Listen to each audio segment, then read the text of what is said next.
जय माता दी।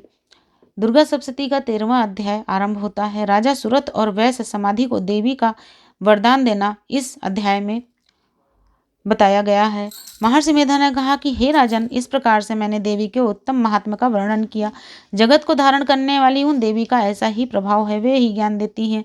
भगवान विष्णु की इस माया के प्रभाव से तुम और यह वैसे तथा अन्य विवेकी जन मोहित हुए हैं, मोहित होते हैं और भविष्य में भी मोहित होते रहेंगे।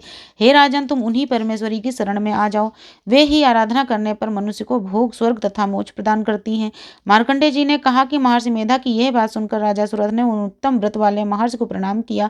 वे राज्य के छीन जाने के कारण बहुत खिन्न हो चुके थे। वे राजा तथा वैश्य तुरंत ही तपस्या के लिए चले गए और नदी के तट पर आसन लगाकर जगदम्बा के दर्शनों के लिए तपस्या करने लगे।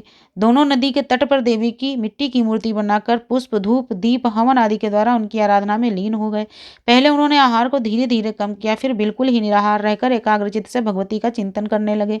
वे दोनों ही अपने शरीर के रक्त से देवी को बलि देते हुए 3 वर्ष तक निरंतर आराधना करते रहे।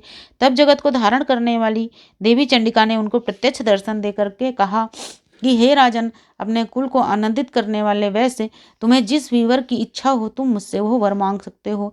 वो वर मैं तुम्हें अवश्य दूंगी, क्योंकि मैं तुम पर अत्यंत प्रसन्न हूँ।